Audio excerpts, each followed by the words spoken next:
Hola a todos, ¿cómo están? Yo soy Amaranta Hank, soy periodista, soy creadora de contenido para adultos y este es mi espacio soñado que se llama Cancelada. Es un podcast que desde hace muchísimo tiempo tenía pensado para ustedes, pero bueno, los tiempos no se daban. Hace 4 años lo intentaba y quería hablar de muchos temas, pero esos temas eran demasiado censurables, demasiado baneables y vetados en las redes sociales, en plataformas. Y pues bueno, desistí, no seguí, pero hoy en día estoy aquí de vuelta para charlar con ustedes en esto que es Cancelada. Este es el primer episodio de la primera temporada de 10 capítulos donde voy a estar charlando con ustedes de esos temas que consideramos todavía un tabú. Yo no soy muy amiga de ese término, en realidad no me gusta tanto, me parece que es bastante cliché y me tienen muy cansada con él porque cada vez que estoy como en entrevistas me dicen: ¿y qué haces tú que con tu trabajo que la gente considera un tabú? O hablando de temas que la gente considera un tabú, o qué opina tu familia de que tengas un trabajo tabú, no sé qué. Y me tiene un poco cansada, pero yo creo que ese término tabú sí define bastante los temas de los que yo quiero hablar. Esos temas que hace tiempo no podíamos charlar porque iban a ser bastante incómodos entre nuestras familias o grupos de amigos, pero que hoy en día también tenemos un poquito de miedo de charlar porque tenemos un nuevo fantasma que se llama la cancelación. Que eso de no ser políticamente correctos, de no decir exactamente lo que podía ser de moda, o decir algo que pueda ofender a cualquier persona, nos tiene de pronto sin muchos ánimos de opinar. Entonces quiero que retomemos las opiniones, que ustedes puedan charlar en los comentarios, que ustedes me puedan decir qué opinan de estos temas que hablamos, que tengamos un feedback, que ustedes puedan expresar lo que sienten o que puedan cambiar de opinión también si así lo precisan. Yo soy Amaranta Hank, estoy en Instagram como @amaranta.hank, en Twitter como @amarantahanktw y me estreno en un espacio que es en Patreon, donde voy a estar compartiendo con ustedes muchas fotografías eróticas profesionales y relatos eróticos que desde hace mucho rato quería compartirles, y algo muy especial que yo sé que tiene su pequeña fanaticada, que es un club de lectura donde yo misma me siento a leerles un poquito. Y bueno, sean bienvenidos a Cancelada. Estoy muy feliz de este espacio y el tema con el que vamos a empezar es un tema que me apasiona desde hace muchísimo tiempo, desde antes de entrar en la pornografía, desde que estaba muy pequeña quizás, y es la educación sexual. Yo recuerdo que cuando estaba muy pequeña tenía mucha curiosidad por unos libros que estaban en la casa de mi prima que eran sobre educación sexual. Eran varios tomos diseñados como para diferentes edades, para ciclos diferentes de edades. Y yo los tomaba, leía todo lo que estaba allí y también curioseaba con las fotos porque era la primera vez que tenía como un encuentro con cuerpos diferentes al mío. Me gustaba eso, tenía muchísima curiosidad intelectual, sobre todo por saber qué era lo que había allí, pero recuerdo que lo hacía también con mucho susto porque pensaba que no estaba bien hacerlo así, porque fui criada en una familia completamente católica y religiosa, donde esperaban que llegara virgen al matrimonio. Mírenme dónde llegué. Pero bueno, eso era un tema que me causaba muchísima curiosidad. Luego con el tiempo, cuando empezó la pandemia, me di cuenta que se popularizó muchísimo. Eso para mí fue una grata sorpresa, ver que muchos más influencers, creadores de contenido empezaban a hablar sobre sexualidad o sobre encuentros sexuales, sobre tips para mejorar en la cama, sobre cómo hacer todo bien, sobre lo que podíamos lograr las mujeres en momentos muy altos de placer, sobre cómo moverse, cómo subirse, cómo bajarse, un montón de cosas. También vi que muchas creadoras de contenido para adultos empezaron a hablar en sus espacios, a hablar en sus redes sociales, a normalizar completamente nuestro trabajo y a contar detalles que a la gente le fueron muy interesantes. Y yo creo que todo eso hizo que entráramos en un ambiente en el que quizás ya no es tan tabú todo lo que hacemos o la sexualidad en general, pero aún así, pese a que lo charlamos con mayor tranquilidad, aunque incluso nosotras, quienes hacemos toda esta cantidad de contenido, ya estamos en más plataformas, ya estamos en más entrevistas, en más espacios, ya hacemos parte incluso del prime time de algunos canales de televisión, nos invitan a muchos espacios ya. Creo que seguimos teniendo mucha desinformación, creo que hay muchos temas todavía de los que hay que hablar con respecto a la educación sexual, que hay muchas personas todavía que pese a que tienen acceso a internet y acceso a información, no saben exactamente qué es lo que pasa con sus cuerpos, cómo funcionan sus cuerpos, o a veces nos enteramos muy tarde de todo, ¿no? Incluso yo empecé en esto de la pornografía hace unos 6 años y hace unos 3 años me vine a enterar del squirt. Vine a conocer el squirt personalmente, sí, presentadito como hola, mucho gusto, me llamo Maranta, te deseo en mi vida. Y bueno, estas son cosas que básicamente nos pasan porque seguimos explorando, pero no hemos tenido como unas directrices válidas o completas o pertinentes que nos guíen en todo lo que puede pasar en este universo de la sexualidad. Y bueno, de pronto tenemos no sé, un sabor que nos hace pensar que sí, que ya conocemos más, que conocemos un poco nuestro cuerpo, que conocemos nuestras decisiones, pero no es así. Y tampoco está pasando en otros lugares del mundo. En otros lugares del mundo siguen ocurriendo cosas que yo incluso pensaba que en los 2000 ya se habían acabado, que eran historias de documentales antiguos con informaciones ya pasadas, pero no, son situaciones que siguen ocurriendo en países del sur de África. Todavía es un tabú completo hablar de la menstruación. Las niñas no pueden tener muchísima información sobre eso, tienen una información completamente básica. O sea, nosotros hace muy poquito tiempo salimos de los comerciales de toallas higiénicas donde el flujo menstrual era azul. Ya por fin tenemos un flujo menstrual rojo, pero hay países del sur de África donde no se puede hablar de la menstruación, donde las niñas no tienen acceso a toallas higiénicas o cualquier otro tipo de recurso que pueda ayudarles con el flujo menstrual. Eso está pasando también que bueno, que nosotros estamos hablando muy constantemente de que no tenemos deseos de tener hijos. Somos como esta generación de treintañeros también. Estamos diciendo que queremos tener una vida mucho más libre, que no estamos preparados para tener hijos, que la situación del mundo no es propicia para traer a alguien, que ya hay mucha gente. Bueno, tenemos un montón de razones. Pero, y creemos que es una realidad constante y creemos que es un todo, creemos que es una verdad absoluta el que nos estemos cuestionando el tener hijos, pero aún todavía, por ejemplo, en el Congo, hay mujeres que no saben que pueden tomar decisiones sobre la cantidad de hijos que traigan al mundo. Y tienen un promedio de partos de entre 5 y 6 por cada mujer. 5 y 6 niños y no sabían que podían tener un control sobre ello.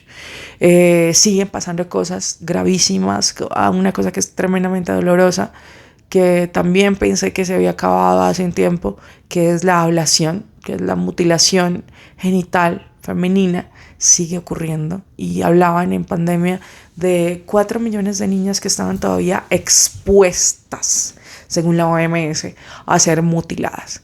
Entonces, hemos tenido algunos avances, quizás hemos podido hablar de algunas cosas, pero hay tanta información por todas partes que no sabemos que es completamente cierto, que no sabemos qué tomar, o de pronto quizás esa educación sexual que estamos recibiendo ahorita, porque seguimos formándonos aún siendo adultos, sigue basada como en los principios de esa educación sexual que nos quisieron dar cuando niños, que estaba basada en el temor, en el miedo a que las niñas quedáramos embarazadas, porque bueno, tenemos algo en común con personas a las que les pregunté cómo había sido su educación sexual, y es que fuimos víctimas, además de esos videos de Shakira que los ponían supuestamente al revés para leer los mensajes subliminales satánicos de sus canciones. Fuimos víctimas de un video viral en su momento, que no sabíamos que era la viralidad, pero lo fue, y es este video de un feto siendo succionado en medio de un aborto, que empieza a decir: mami, mi piernita, no me quites mi piernita, por favor. Entonces fuimos criados, fuimos educados sexualmente bajo ese miedo de tener que enfrentarnos a un embarazo, Y que si de pronto llegamos a quedar embarazadas, no podíamos enfrentarnos a un aborto, porque un aborto iba a ser un tema completamente traumático de un niño gritando que le quitamos su piernita y que no estaba bien. Entonces crecimos con eso y crecimos también con el temor a las ITS, sobre todo al VIH, aunque ni siquiera nos hablaban del VIH, sino que nos hablaban del SIDA. No nos dejaban clara cuál era la diferencia, nos decían que la expectativa de vida de una persona que estuviera contagiada con VIH era muy baja. Sí, quizás en ese momento sí lo era, ahora ya no, pero bueno, crecimos basados en el miedo y yo creo que hoy en día también nos sigue pasando un poco eso, ¿no? Estamos hablando más del miedo que del placer. Nuestra sexualidad está basada en si podemos encontrarnos con una persona o no podemos encontrarnos con esa persona, porque qué tipo de persona es, si me va a hacer daño o no me va a hacer daño. Las mujeres tenemos miedo de que si tenemos un encuentro con algún chico puede ser un acosador, un maltratador, un violador. Y muchos hombres tienen miedo también de que si se encuentran con alguna chica, esta los vaya a acusar de un abuso o de algún maltrato sin razón alguna, ¿no? Aunque no estoy diciendo que no existan razones y que no existan casos de abuso, pero también sé que hay denuncias falsas en esos casos. Ahí va la primera cancelada que me van a pegar, pero así va. Entonces, bueno, básicamente como no teníamos información sobre educación sexual en ese momento, ¿qué fue lo que hicimos todos? Ahí sí compartimos actividad en todas las generaciones, y fue acudir a la pornografía. Que la pornografía nos dijera qué era lo que teníamos que hacer en ese encuentro sexual, porque con la información que nos daban del embarazo, del aborto y del SIDA, ni siquiera del VIH, no nos alcanzaba para acabar con esa curiosidad que las hormonas nos tenían ahí expuestos. Ni nos decía cómo comportarnos en medio de ese acto sexual. Entonces acudimos a la pornografía. Y bueno, hoy mucha gente me dice como: Amaranta, tú que dices que eres feminista, no sé qué, que eres defensora de las mujeres, ¿cómo puedes ser tan incoherente y cómo puedes ser parte de una industria que le ha enseñado a los hombres a maltratar a las mujeres y que les ha enseñado a las mujeres a ser unas sumisas y no sé qué? Y yo les digo: mira, te lo discutiría, pero estoy de acuerdo un poco contigo, porque yo sí creo que la pornografía ha permitido que muchos hombres crean que el placer o el trato hacia una mujer en un encuentro sexual simplemente de placer tenga que involucrar a la violencia. Y también creo que muchas mujeres han pensado que deben acudir a la sumisión o a la complacencia para poder tener encuentros sexuales placenteros, o que en general ha habido una opinión colectiva o el inconsciente colectivo ha definido o ha decidido definitivamente que una persona, para tener un buen encuentro sexual, tiene que comportarse como un actor porno o como una actriz porno, ¿no? Y es por eso que hoy en día tantos hombres, se los digo yo con experiencia completa, desean o se cuestionan de si su pene tiene un tamaño adecuado para la pornografía o no. Así nunca quieran hacer pornografía, así no esté dentro de sus planes o así nunca lo vayan a hacer. Tienen esa presión social de tener un pene del tamaño de un actor porno, de preguntar si un actor porno en realidad dura lo que dura en una escena, si hay cortes allí o no hay cortes, si hay edición en el tamaño o no hay edición en el tamaño, ¿no? Entonces eso nos afectó, nos rayó la cabeza completamente. Muchas mujeres permitimos llegar a prácticas extremas para poder igualar a actrices porno, o muchas actrices porno también igualamos prácticas extremas de otras actrices, aún poniendo en riesgo nuestra salud. O incluso mucha gente y mucho público alaba esas prácticas extremas de actrices que a veces ni ellas mismas saben todo el daño que se están haciendo en su propio cuerpo, ¿no? Y esto existe, esto es una realidad, esto está pasando, pero no es culpa de la pornografía. O sea, la pornografía simplemente es una industria que está con la oferta y con la demanda, y que puede ser tan dañina como pueden ser otras industrias dentro del mundo, dentro de la globalización, dentro del capitalismo, y ya simplemente está ahí. Pero ¿qué fue lo que pasó? Y que ¿Quién es realmente el culpable? O creo yo que es el culpable. Los culpables fueron nuestros propios padres y nuestros maestros que se lavaron las manos con la educación sexual y le dejaron toda la pornografía, que ni siquiera se atrevieron a decirle a los jóvenes, a esos adolescentes que estaban viendo ese contenido, que lo que había ahí se trataba de ficción, que lo que había ahí era un video con un previo acuerdo entre actores y actrices en donde habían prácticas incluso antinaturales porque estaban falseadas. Hay gente que me alaba un video de un squirt donde salen unos chorros completamente descomunales y me dicen, oye, qué bien lo hiciste, y en realidad fue un squirt que fue falseado porque el actor con el que estaba trabajando en ese momento llevaba muchísimo tiempo de experiencia y me dice, bueno, esto vamos a falsearlo, y lo falseamos con una bolsa de estas que se calientan para ponerse en el vientre cuando hay dolores o en partes del cuerpo cuando hay dolores, y lo falseamos con una bolsa de esas llena de agua, y si yo hubiese tenido un squirt natural de ese nivel, básicamente hubiese tenido como un desprendimiento de la matriz o del suelo pélvico, una cosa súper fuerte. Entonces, estos educadores y estos padres se lavaron las manos con esto y dijeron que definitivamente no podíamos hablar de sexualidad.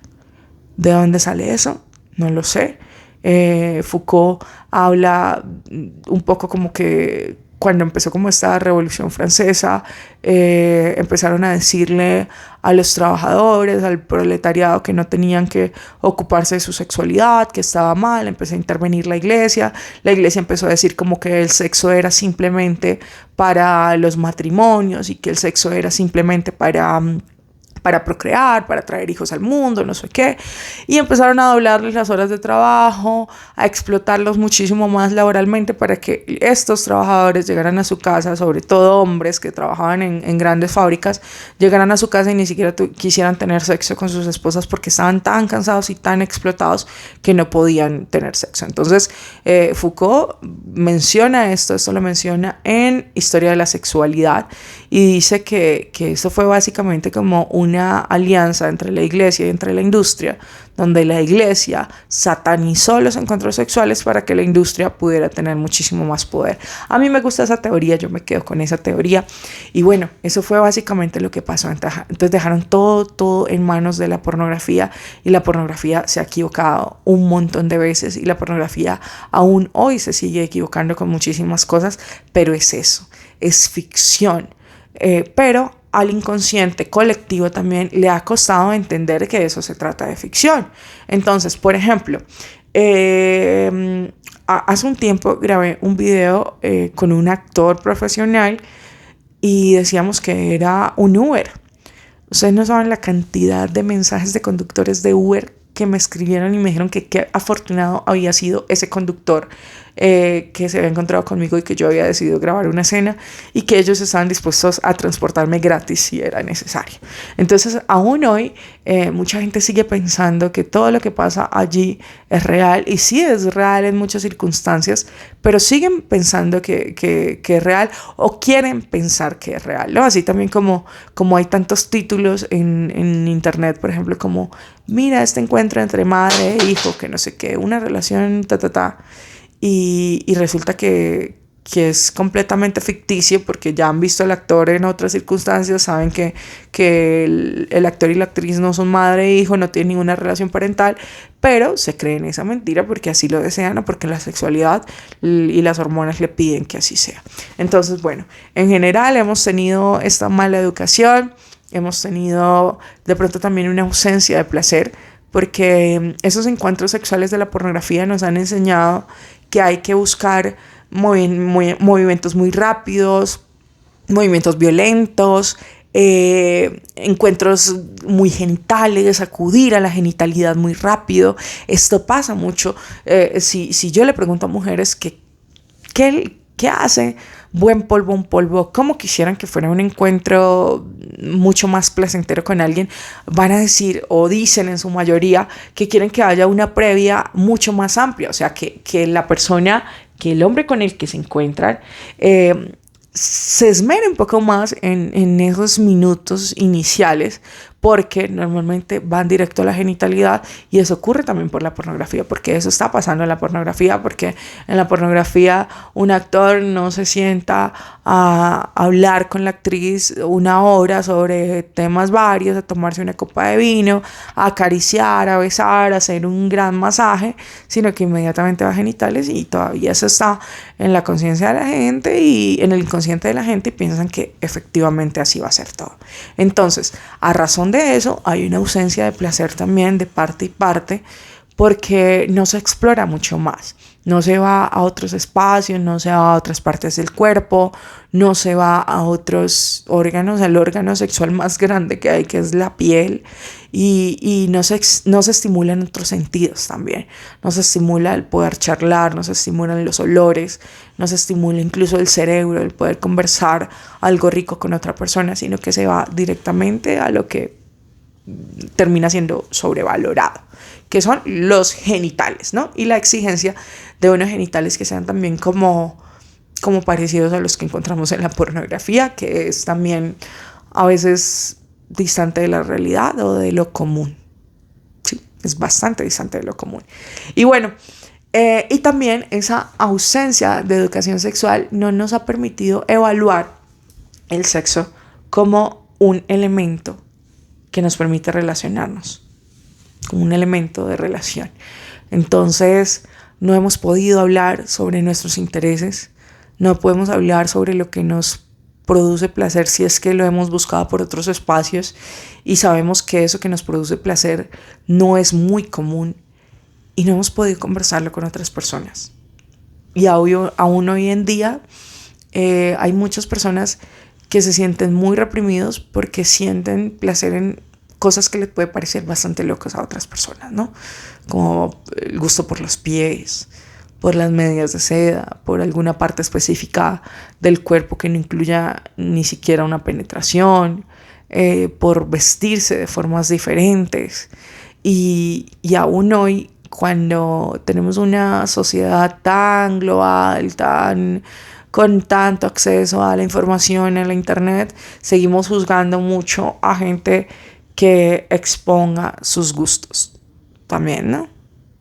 Porque también hay una delgada línea entre exponer sus gustos y acosar a una persona. Entonces, eso es un tema súper difícil, ¿no? Eso tenemos que hablarlo también en Cancelada. ¿Qué es acoso y qué no es acoso? ¿Qué debería ser acoso y qué no debería ser acoso? Entonces, bueno, eso pasaba. Incluso por eso ha tenido tanta popularidad el modelaje webcam, por ejemplo, porque muchas personas, hombres, sobre todo hombres en su mayoría, se han sentido en esa tranquilidad de poder contarle a una persona cómo es que sienten placer de una forma diferente, cómo es que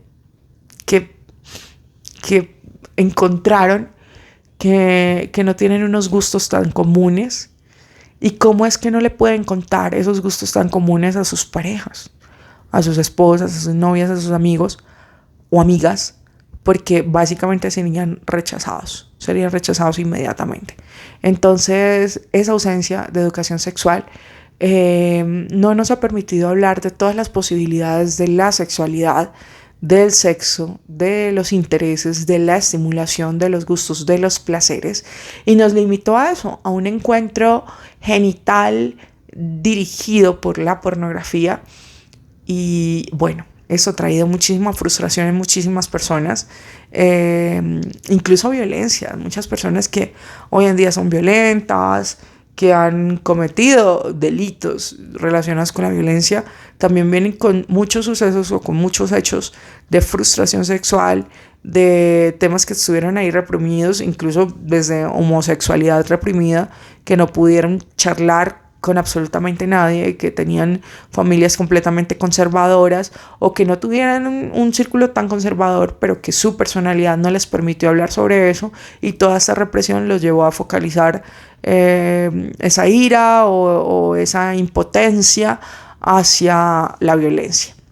Entonces, bueno, básicamente eso es lo que ha pasado con nuestra sexualidad. Hoy tenemos esos problemas para relacionarnos de forma acertada con la gente. Hoy nuestra sexualidad, a razón también yo creo que está dando también otro paso, ¿no? Yo creo que a razón de toda la información que tuvimos, pero también de lo difícil que es relacionarnos hoy con otras personas personalmente, pues en vivo y en directo. Estamos pasando como una nueva etapa de la sexualidad, donde los encuentros físicos son cada vez menos constantes. Quizás por eso, ¿no? Quizás porque nos dimos cuenta que hay otras formas de placer y no las hemos podido encontrar o no las podemos hablar con ninguna otra persona. Bueno, esto es mucho de lo que nos ha traído la falta de educación sexual. Hoy en los colegios sigue sin hablarse de esto. Y se han olvidado también de los derechos de nuestros cuerpos, de enseñarle a los niños y a las niñas, de enseñarnos a nosotros mismos también cómo es nuestro cuerpo y quién puede tener acceso a él y quién no debería tener acceso a él. No nos enseñaron a decir no nos enseñaron a no actuar bajo presión, porque yo creo que también nuestra sexualidad se basó mucho en la presión. A los niños, a los jovencitos, desde muy chiquitos, les decían como, bueno, eres un varón, ¿qué ha pasado? Que no has perdido esa virginidad que tú tienes. Y entonces los llevaron incluso a encuentros sexuales desde muy pequeños con trabajadoras sexuales. Y pues yo he sido una defensora del trabajo sexual, pero también sé que no está bien que un menor de edad acuda a esto porque tiene una presión social o porque el propio papá lo lleva a un espacio donde hay trabajadoras sexuales y le dice, necesito que usted se haga macho en este espacio y que esté con una trabajadora sexual. O muchas niñas, muchas mujeres jóvenes que tuvieron su primer encuentro sexual por la presión de un hombre casi siempre mayor, que les decía como, bueno, esto es normal entre las parejas, o hay que hacerlo de esta manera, o bueno, ya es hora de deshacerse de esa virginidad. Incluso muchas mujeres hoy en día no guardan muy buenos recuerdos de esa primera vez. Yo siento que lo hice como por presión de esa pareja que tenía. Yo tenía quizás unos 14 años y tenía un novio de unos 20. Vamos a poner 14 porque yo creo, para hacerlo leal, pero creo que era menos. Y había esta presión súper fuerte de, oye, las parejas hacen esto, si tú no lo haces conmigo, yo tengo que buscar otra pareja que sí lo quiera hacer conmigo porque esto es completamente natural. Entonces cedí ante esa presión y pues bueno, hubiese querido esperar a que llegara el momento indicado, porque de allí salí pensando completamente que yo era lesbiana porque no había tenido ni un milímetro de placer en ese encuentro. Pues fue un encuentro completamente accidentado. Entonces eso es lo que tenemos hoy en día. Esta ausencia de educación sexual nos ha dejado un montón de consecuencias, de machismo completo. Hace un tiempo hacía unos castings para encontrar hombres para poder hacer pornografía, y estos chicos que llegaban a presentarse al casting, inmediatamente lo que hacían con la actriz era llegar y golpearla, darles golpes en las nalgas, en cogerlas del cuello, del cabello muy fuerte, porque lo que les decía hace un momento, seguían pensando que esa era la forma, o que esa era la realidad, o que simplemente había que replicar lo que estaba allí. Y bueno, hoy en día aún, no sé por qué, pero sigue habiendo un alto contagio de las ITS, un contagio muy fuerte. También cuando grabábamos pornografía en productoras pasaba algo muy común, y era que llegábamos a algunos laboratorios clínicos a pedir exámenes de clamidia, por ejemplo, y los mismos laboratorios no sabían si hacían exámenes de clamidia o no allí mismo, porque no tenían información sobre eso, porque mucha gente ni siquiera sabe qué es la clamidia, porque hemos intentado grabar con nuevos actores y estos nuevos actores, apenas les hacemos analítica, resulta que tienen clamidia. Ellos no sabían que eso existía, no sabía que había algún contagio, y como es una ITS que no tiene, casi nunca tiene síntomas, pues no saben que pueden estar contagiados. Entonces aún hoy en día, por esa ausencia de educación sexual, seguimos pensando que las ITS corresponden simplemente a quienes están en medio del trabajo sexual, que no son algo de la cotidianidad o del común o de otras labores. Aún hoy seguimos con el desconocimiento de nuestros cuerpos, de cómo explorarlos. Aún hoy seguimos sin poder hablar con las demás personas sobre lo que nos ocasiona placer, lo que nos da placer, lo que nos da curiosidad sobre el placer. seguimos sin poder tener esas conversaciones con nuestras parejas sobre el placer. Seguimos creyendo que la pornografía es una realidad y es una Biblia sobre la sexualidad. Y seguimos con muchísima más desinformación. Esperemos que todo esto cambie, esperemos que esta situación deje de ser así para alguna nueva generación. Pero bueno, yo creo que va a ser bastante difícil porque seguimos siendo muy conservadores y no me imagino unas clases de educación sexual para niños de colegios donde expliquen con tranquilidad y con amplitud, porque me imagino a una cantidad de padres oponiéndose a todo esto. Entonces, seguiremos desinformándonos juntos. Y bueno, gracias por escucharme en este primer capítulo de Cancelada, este podcast donde quiero que hablemos de esos temas que son tabú, pero que también es políticamente incorrecto hablar de ellos y a veces decir lo que estamos pensando.